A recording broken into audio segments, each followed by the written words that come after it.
nonsense. Come on, it ain't no such thing. Now, it ain't gonna hurt you none. I got things to do. The first thing you gotta do is sit down here and get your hair cut. My hair don't need cutting. If it gets any longer, I'll have to...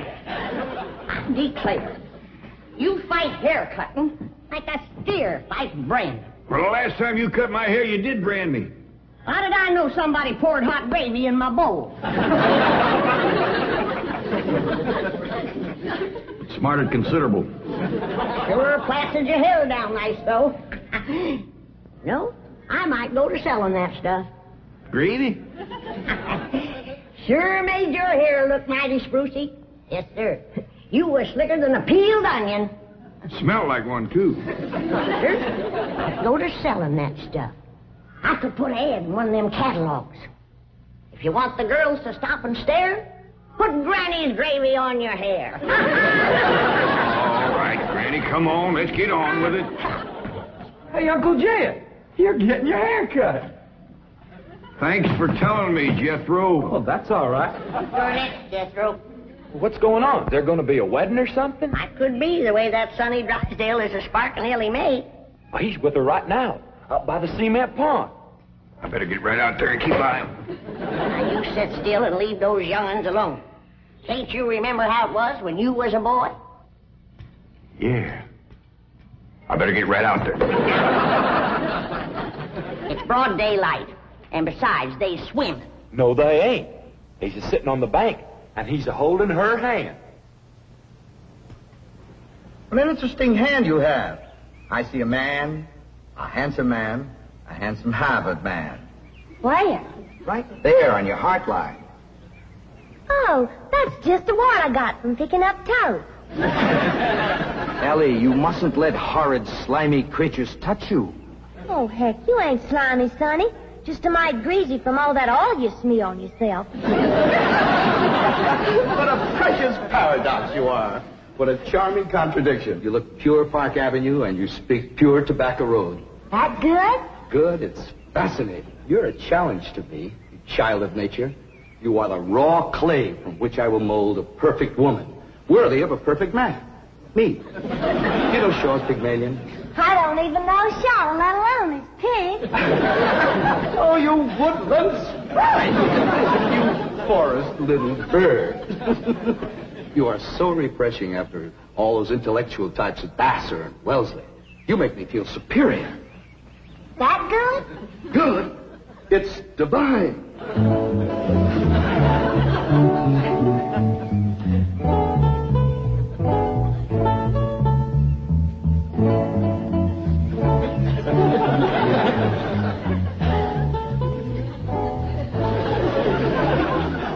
I am Caesar, and you are a fair-skinned captive, a barbarian slave. Shall I drag you through the streets of Rome behind my chariot? Or shall I throw you into the arena with my lions? No, Caesar has other plans for you, my little savage. You shall be my slave, yes, but only the invisible bonds of love shall make you my prisoner. Come, I shall strum upon my lyre and recite odes to your beauty. What say you to that, fair maiden? How speak you now to mighty Caesar? I declare, Sonny, you're more fun than a bucket of tadpoles.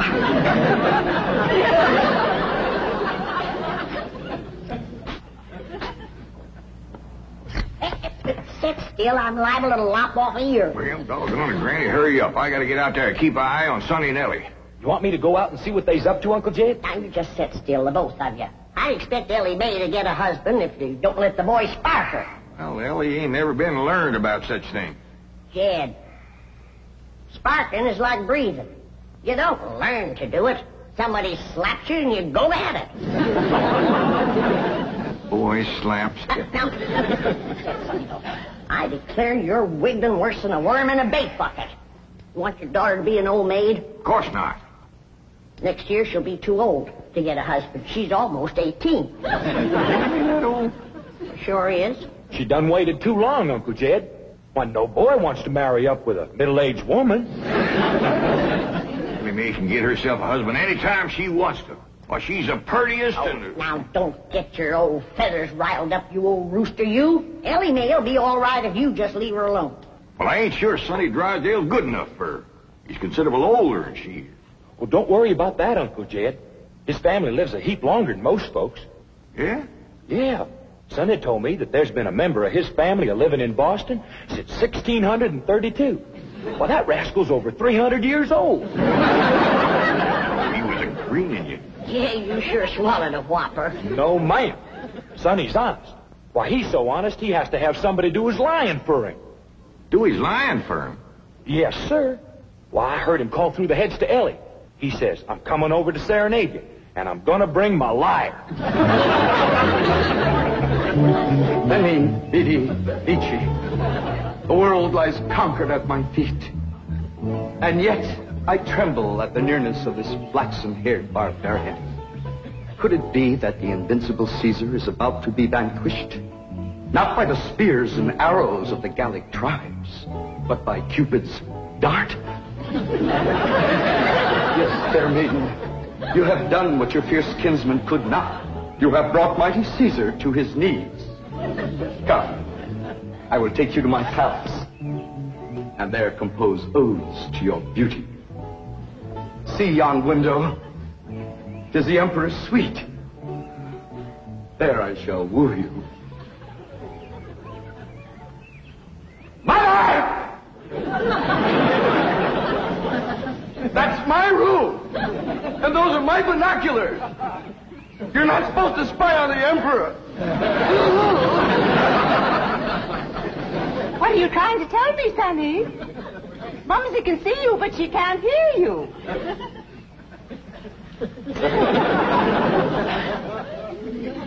Yes, darling, Mumsy is watching. You look magnificent, like Apollo, the god of manly youth and beauty, the god of poetry and music. Look out! You're getting near the water. Be careful. Wait! Mommy will get your inner tube. Come, fair maiden, and I shall sing of your golden tresses and your azure eyes and your skin of alabaster and your other charms that set me aflame. You mean you're really burning? Yes, dear one, and only you can put out the fire.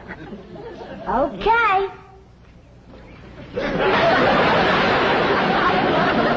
How's that, Sonny? Feel better now?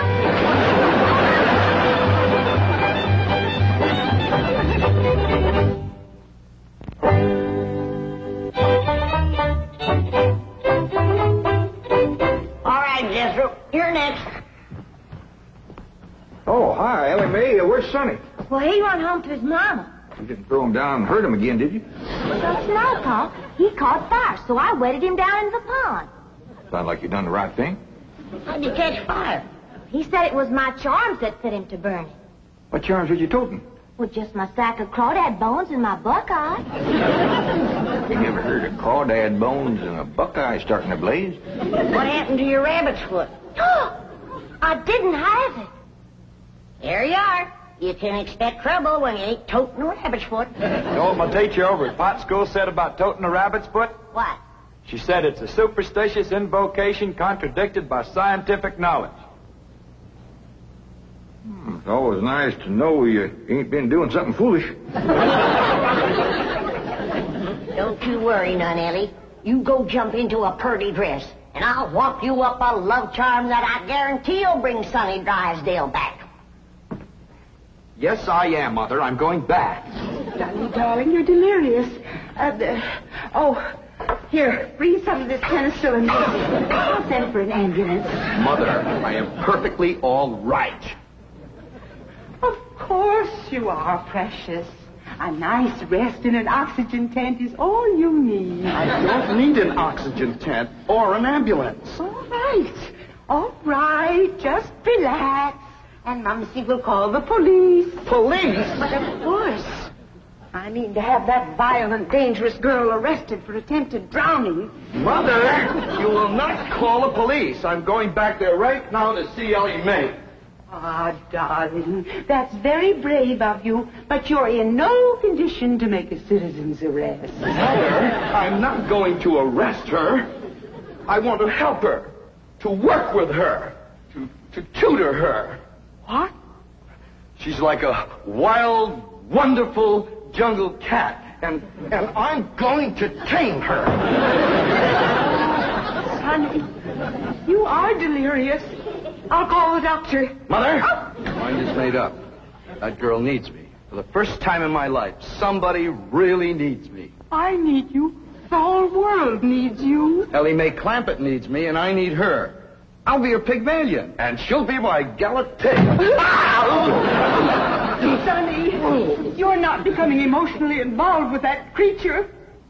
She's not a creature, Mother. She's a girl. A wild, wonderful, beautiful, ravishing girl. Yes, I am becoming emotionally involved. I forbid it. She's not socially acceptable for my baby.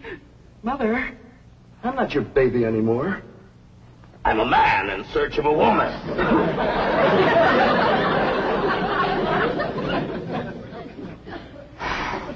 Where did he learn that language?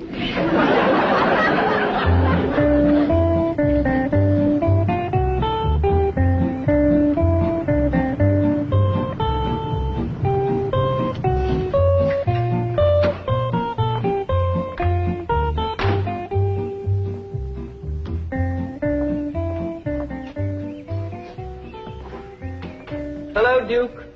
You noble veteran of the chase. Are you homesick for your forest paths and mountain trails?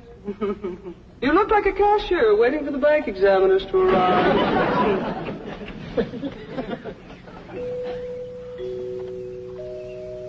You know, if you were a cashier, you could hide $1 million in here.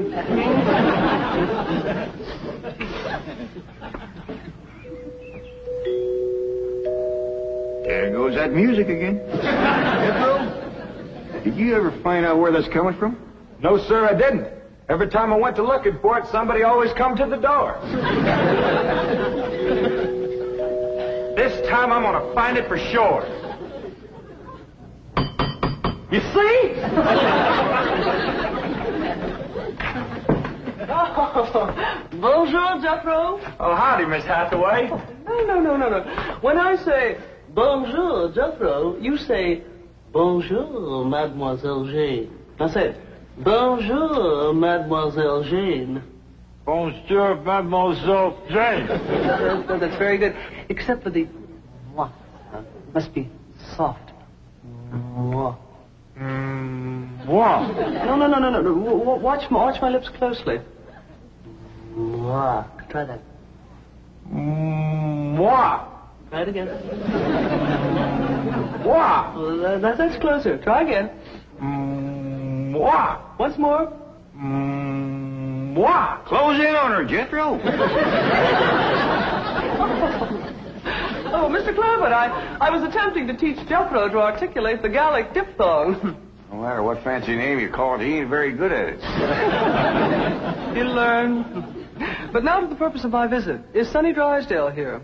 No, but he will be. Granny's out in the kitchen wamping up a love charm for Ellie to give to him. She says it'll bring him on the run. Mr. Clampett, I am reluctant to disillusion you about so-called love charms, but they are mere superstitious invocations and have been proved to be completely ineffective. Granny sets great store by him.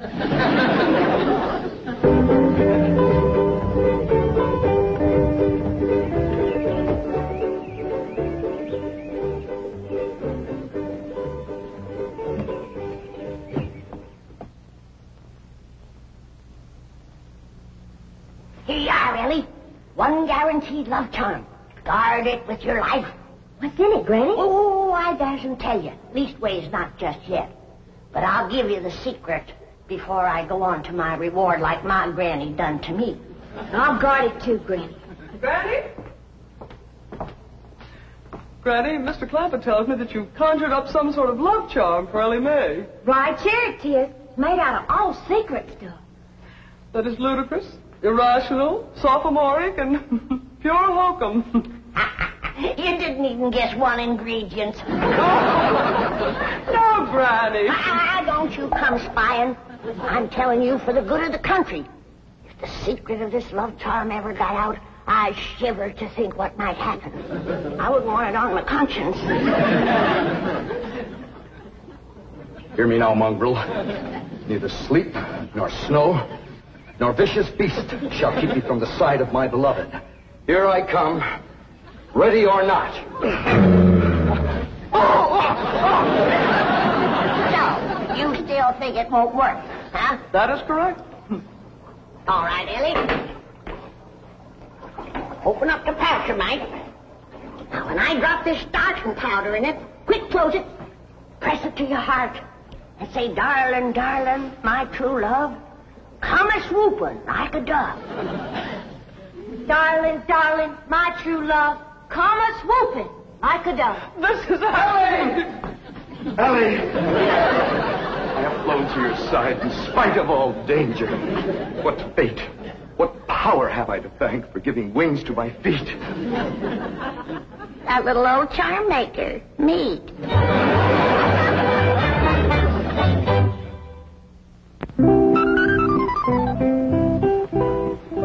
And now we shall begin the transition from Tobacco Road to Park Avenue. Now you watch me closely and I'll show you how to develop perfect posture and grace of movement. Ah, Kipling.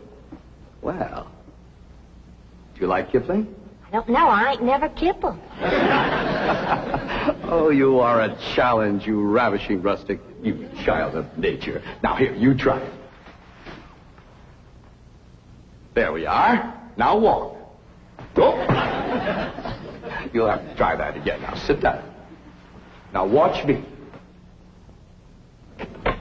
We walk as though upon a cloud, and we glide with lissom grace. And as we walk, we always keep a smile upon our face. What's he doing? That there is something called Kipling. He's trying to learn it to Ellie. Now, this is how you sit in a chair, smoothly and gracefully. There ain't no chair where he's a-sitting. I know. What do you reckon's wrong with that rascal? Appears to me he's about 2 bricks shy of a load. Turn old Duke loose so we can go in there and protect Ellie. Now we'll practice diction and intonation at the same time. How now, brown cow? How now, brown cow? What's he talking about? He thinks old Duke is a cow. You best fetch Granny. Appears to me she's threw too strong a charm on that boy.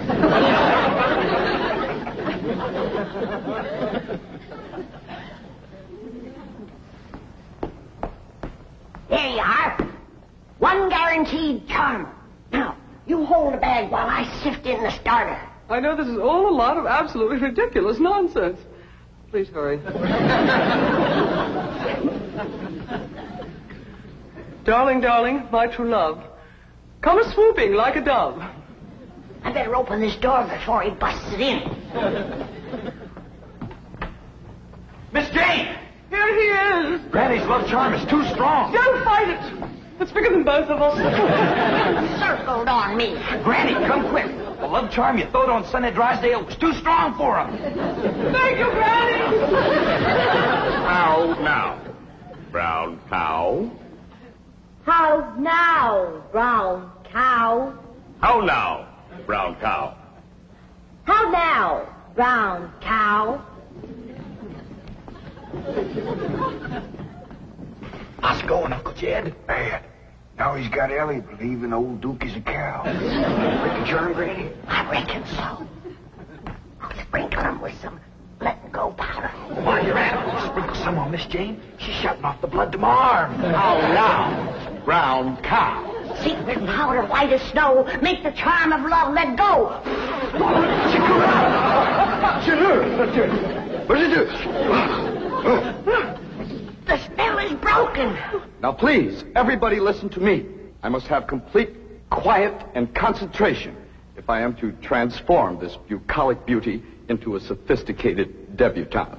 Now, I have studied drama at Yale, Harvard, Princeton, and Dartmouth, and I am probably the only living man who can accomplish this difficult cultural metamorphosis in the brief time available. Now, everybody please go while I transfuse into this simple, untutored mind the charm, the polish, the splendor that is Sonny Drysdale.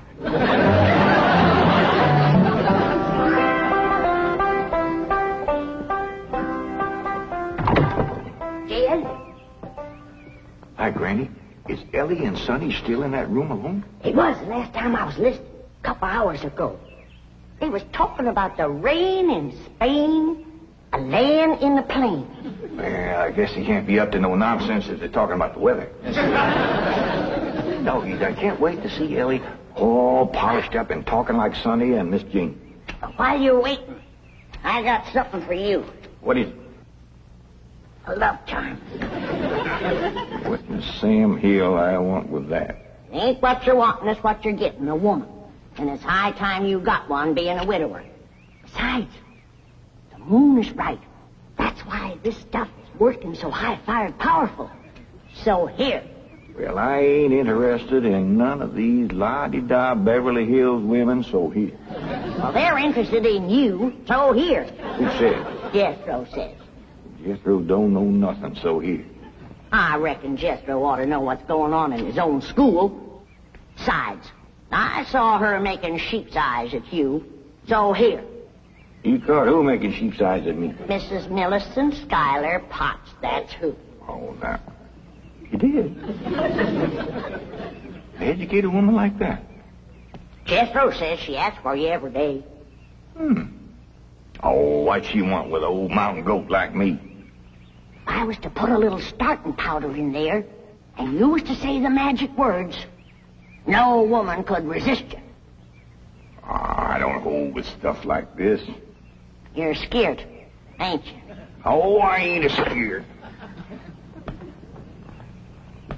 Then go ahead. I double dog dare you. Well, open the pouch-a-mite.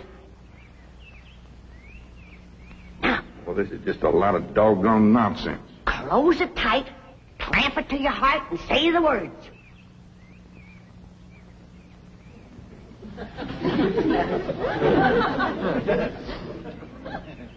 Darling, darling, my true love come a-swooping like a dove. Where is he? Where's my dog? It's Mrs. Drysdale. Where is he? Oh, where is he? Oh, I tried to stay away, but I could not. He's mine, and no other woman shall have him. Drysdale, you're a married woman. Think of your husband. Care about my husband. I want my darling, and no one is going to keep me from him. I sure hate to have to do this, but...